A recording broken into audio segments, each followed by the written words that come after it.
any part of the examination, right? तो इसलिए examination form भरना जरूरी है। कुछ स्टूडेंट्स जो जनरली बैक नीचे के लग जाते हैं उनके लिए दो एग्जामिनेशन फॉर्म भरना पड़ेंगे, as a regular student one examination form and as a ex student second examination form. So it is always required that you must fill the examination form. Next part is the apply for written and pre-total. It is I will discuss about it later, right? ये point में क्या है? Next is the report. तो जो भी आप आपकी report का यहाँ पर मतलब है कि जो भी आपकी performance रही है, overall के different marksheet आपने 4 year duration में जो भी earn किए, वो सब marksheet की जो report है, वो सब report आप यहाँ पर check कर सकते हैं। Coming to my account, तो यहाँ पर आप अपने जो प्रोफाइल है उसमें यदि चेंज करना चाहते हैं, पासवर्ड चेंज करना चाहते हैं, you can change that information by using this change password option. Next is the student attendance. This portion is not yet enabled, but maybe in future we'll enable this option so that your parents can check your attendance whenever required. And similarly, you can also check your attendance whenever you want to check it. Right? तो जो 75% attendance का criteria है या फिर 25% attendance का criteria है, वो आप रेगुलरली ऑनलाइन आप और आपके पेरेंट्स दोनों यहाँ से चेक कर सकते हैं। Next is the student profile. Again there is complete your student profile. जो भी इंफॉर्मेशन वहाँ पर मांगी गई है वो इंफॉर्मेशन आप वहाँ पर प्रोवाइड कीजिए। सही इंफॉर्मेशन, स्पेलिंग मिस्टेक ना हो, इस चीज का ध्यान रखते हुए वहाँ पर प्रोवाइड कीजिए। Then academic history, obviously you check your academic history. Then smart card. अभी आप सभी को आईडी कार्ड मिल गया होगा, जिन लोगों को नहीं भी मिला तो थोड़ी देर में आपको आईडी कार्ड मिल जाएगा। इसके अलावा एक और RFID इनेबल्ड स्मार्ट कार्ड आपको अवेलेबल होगा, जो आपको हमेशा आपके साथ कैरी करना है। आप इनसाइड योर क्लास या फिर एग्जामिनेशन के लिए आते हैं या फिर आप इंस्टीट्यूट में हैं, तब आपको आपके साथ वो स्मार्ट आईडी कार्ड रखना है। उसकी भी इंफॉर्मेशन आपको यहाँ पर मतलब जो प्रोसेस होगी, प्रोसेस के लिए आपको सारी इंफॉर्मेशन यहीं पर मिल जाएगा। तो this is why this particular section is very important. Website पे ही जब आप बहुत ज़्यादा स्क्रॉल करते हो तो वहाँ पर अलग-अलग टैब्स बने हुए हैं, राइट? इसमें आप देख सकते हो कि academic related, examination, admission and any other activity that is happening inside the institute, you can check that information. So if you particularly want to check information related to the examination, then you can check this tab। यहाँ पर आप जो कि recently का मैंने यहाँ पे screenshot लिया तो आप देख सकते हैं कि यहाँ पर सारे टाइम टेबल जो लास्ट एग्जामिनेशन में हमने कंडक्ट की थी उसकी अपडेटेड इंफॉर्मेशन यहाँ पर डली हुई है। तो वेबसाइट पर ये इंफॉर्मेशन टाइम टू टाइम जब भी आपका एंड सेमेस्टर एग्जामिनेशन रहेगा from the controller examination office, ये सारी इंफॉर्मेशन यहाँ पर प्रोवाइड कर दी जाएगी। Coming to the next part, यहाँ पर इंपॉर्टेंट लिंक्स दी हुई है जो आगे स्टूडेंट की जो वेरियस इंस्टीट्यूट की जो वेरियस फैसिलिटीज है उससे रिलेटेड है। यहाँ पर आप फर्स्ट में देखेंगे exam time table, right? Generally होता है कि टाइम टेबल तो हम पोस्ट कर देते हैं, स्टूडेंट को लगता है कि हाँ ठीक है एक बार उसने चेक कर दिया, but due to some reason there are chances कि हम उसको रिवाइज करें। तो आप ऐसा ना हो कि जो एक बार आपने टाइम टेबल देख लिया आप उसी को आप डाउनलोड कर दें और उसी के अकॉर्डिंगली आप अपना एग्जाम देने आ जाए। कभी-कभी मिस्टेक हो जाती है कि हमने रिवाइज कर लिया और स्टूडेंट उस दिन को तो मिस कर दिया, किसी और दिन पर आ गया, ठीक है? इससे लॉस आप ही का होगा, आप ही को सारी चीज़ों का ध्यान रखना है। तो यहाँ पर जो एग्जाम टाइम टेबल सेक्शन है, you can download your examination time table from this section. Now later on जैसा भी आपको कहा था कि कुछ दिनों बाद आपको आपका enrollment number मिल जाएगा। So there is brief of enrollment number की enrollment number में होता क्या है? So there are several digits, कुछ alphabets हैं, कुछ यहाँ पे numeric digits हैं। So what is the meaning of it? So if you look at it, you will find that 0108. This is your college code. Second option that is alphabets, यहाँ पर लिखा any, जो IoT के student है तो IO होगा, artificial intelligence के तो एआई होगा, कंप्यूटर साइंस के स्टूडेंट है तो सीएस होगा, एंड लाइकवाइज आपकी जो ब्रांच है उसके अकॉर्डिंगली यहाँ पर चेंज होगा। तो ये जो दो अल्फाबेट्स हैं this will give you information about your branch. Next आता है आपका ईयर ऑफ एडमिशन, तो जो 24 में आपका एडमिशन है तो it will be 24 admission semester, first semester में आप सभी लोग एडमिशन ले रहे हो तो it will be 1 and then 001 will be your roll number. But this overall, the combination of this numerics and the alphabets is known as the enrollment number. And you should remember this. आपका scholar number and आपका enrollment number आपको हमेशा पता होना चाहिए.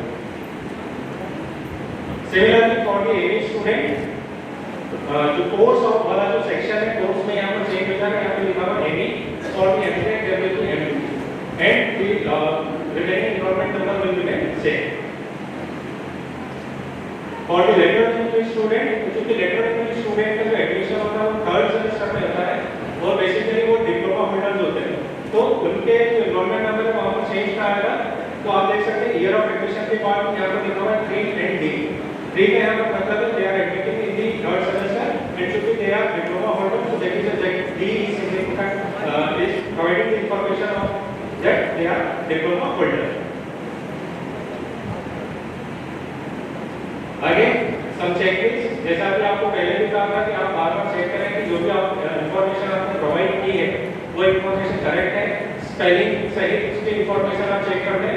For example जैसे किसी के मदर का नाम है सुखी लाल, तो ये जो सुखी लाल में लिखा कैसे गया है, सुखी और लाल अलग-अलग है, ये एक साथ कंबाइंड लिखा हुआ है। उसके लिए बेटर ऑप्शन है आप अपने 10th की मार्कशीट चेक कर लें।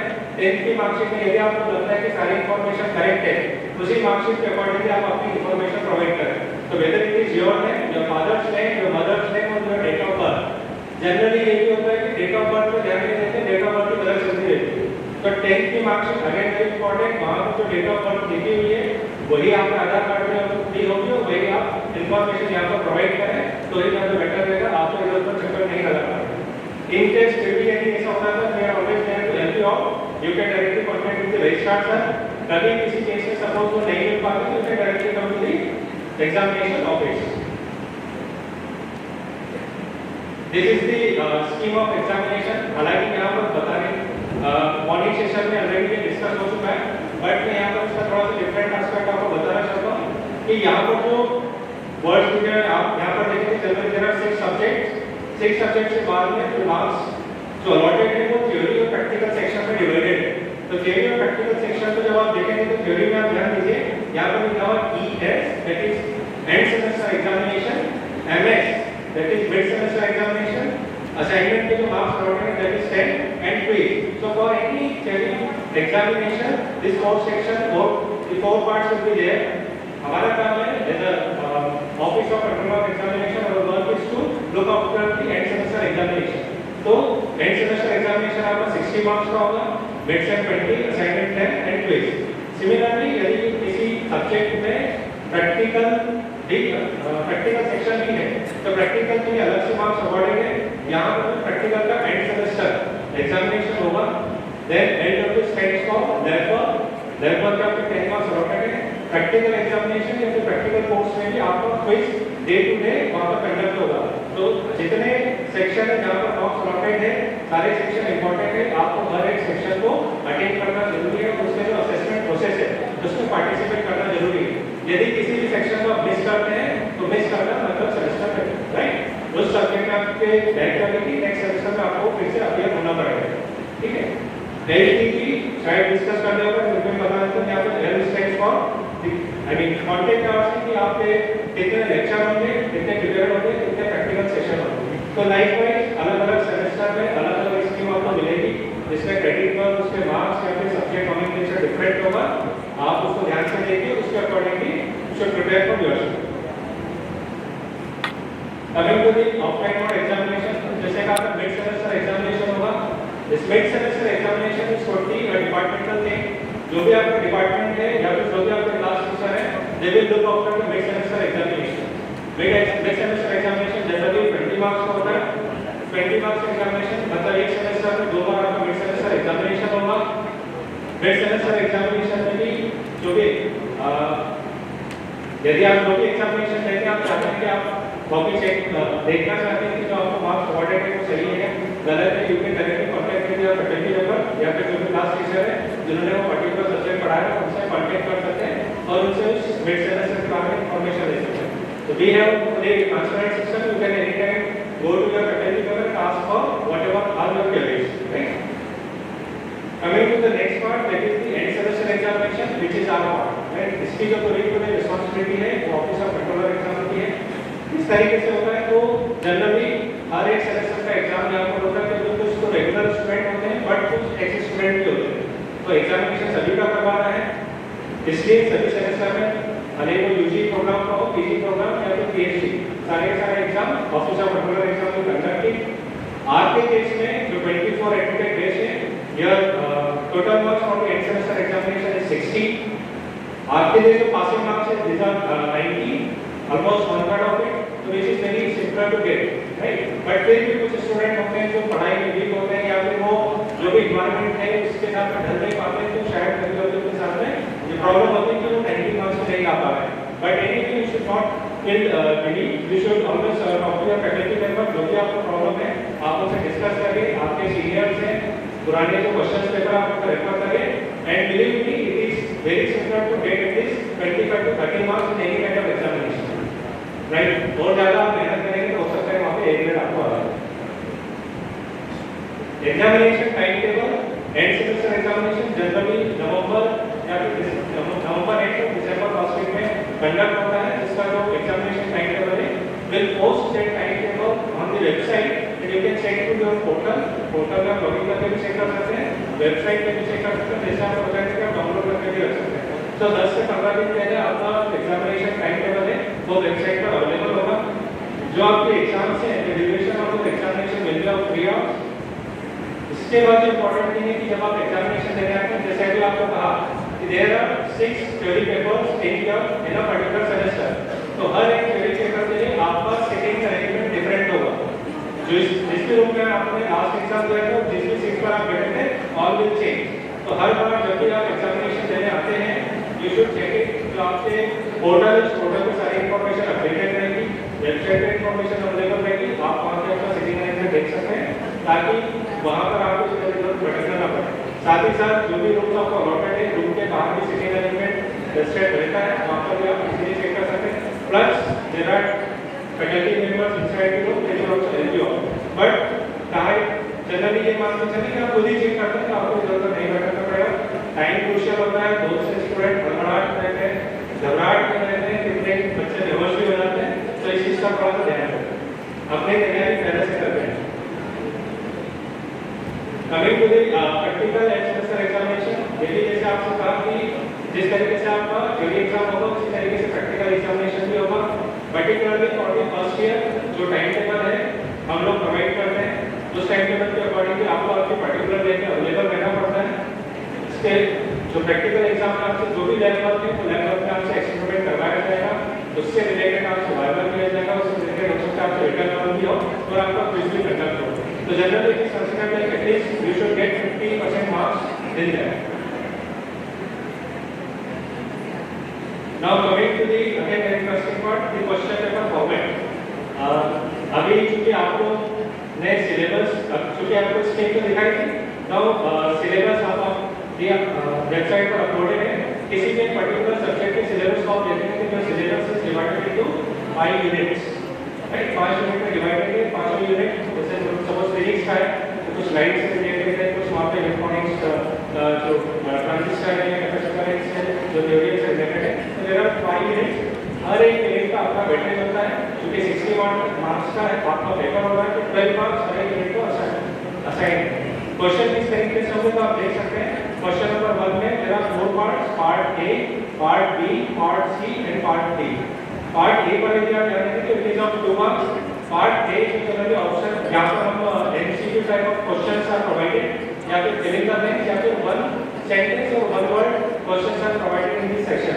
तो depending upon the paper setter वो पार्ट ए में 2 क्वेश्चन भी पूछ सकते हैं या फिर 1 क्वेश्चन भी पूछ सकते हैं, but the maximum marks allotted to this part A is of 2 marks.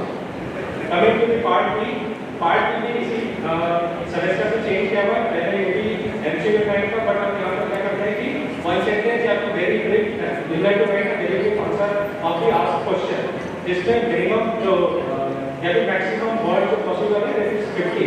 आपको एटलीस्ट 50 वर्ड्स का वहाँ पर आंसर आप देना पड़ेगा, तब आपको 2 मार्क्स वहाँ पर अवार्ड होंगे। यहाँ पर 50 वर्ड का ये मतलब नहीं कि कॉपी भरना है, जो रिलेवेंट आंसर है वही आपको यहाँ पर लिखना है। Coming to the part C पर जब आप ध्यान देंगे तो यहाँ पर ऑप्शन है। क्या ऑप्शन का मतलब है कि यहाँ पर 2 क्वेश्चन आपको देंगे, दोनों क्वेश्चन में से किसी एक क्वेश्चन को आपको अटेम्प्ट करना है। ये किस तरीके का होगा, ये थोड़ा सा डिस्क्रिप्टिव होगा, जहाँ पर मैक्सिमम जो वर्ड्स है it is expected that you would write at least 100 words for the asked question. Marks allotted for this question is of 3।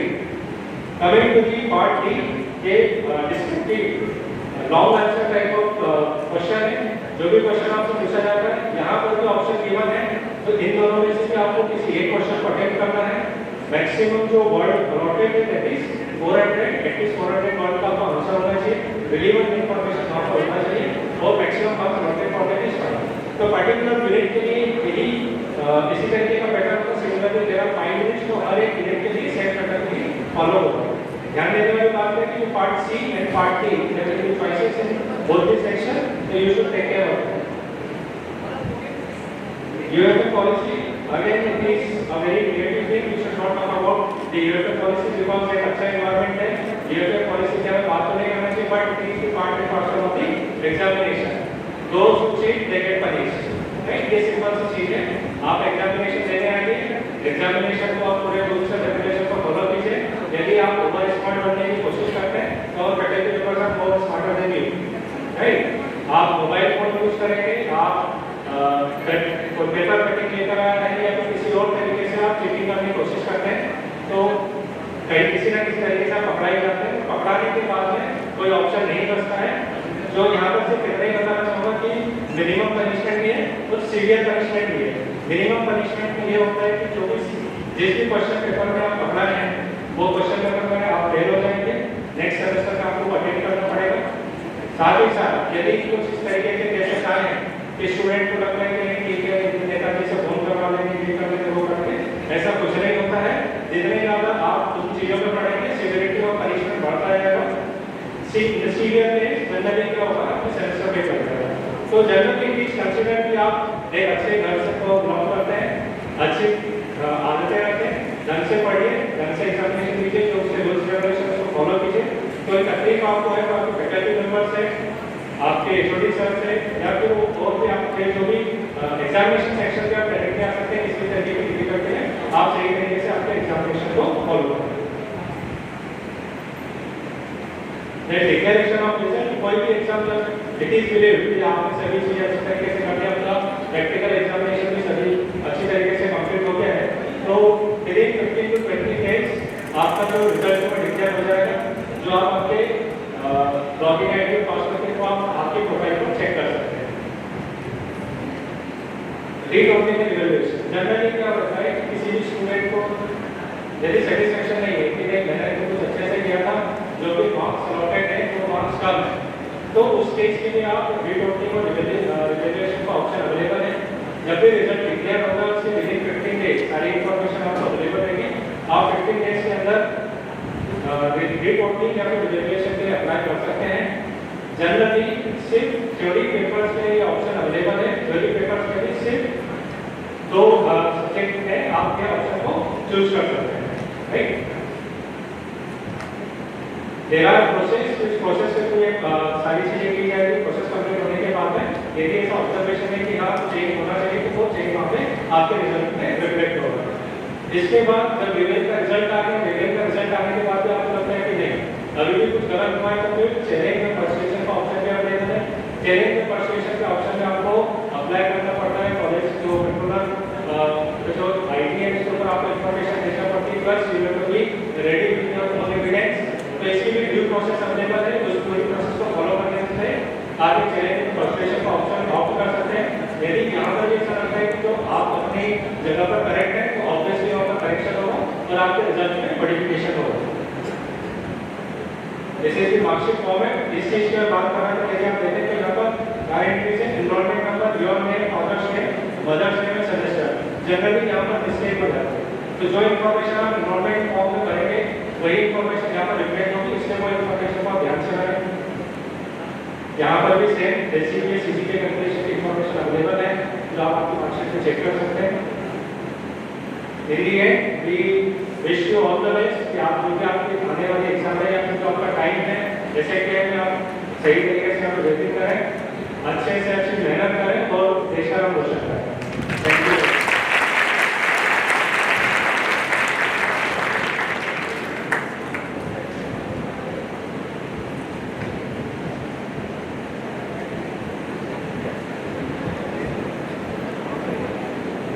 Thank you, sir. And we hope that students would definitely keep this in mind while writing the exams.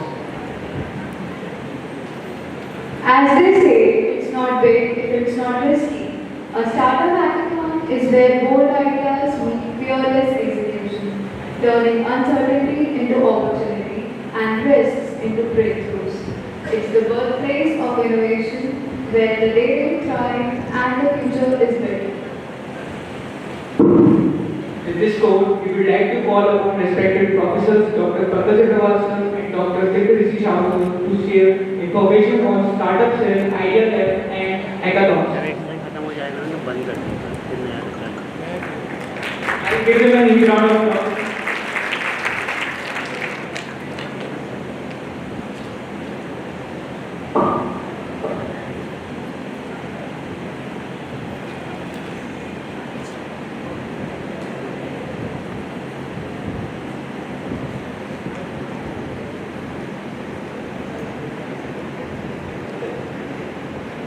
ऐसे करें sir भी है तुम्हें auto में करा manual कर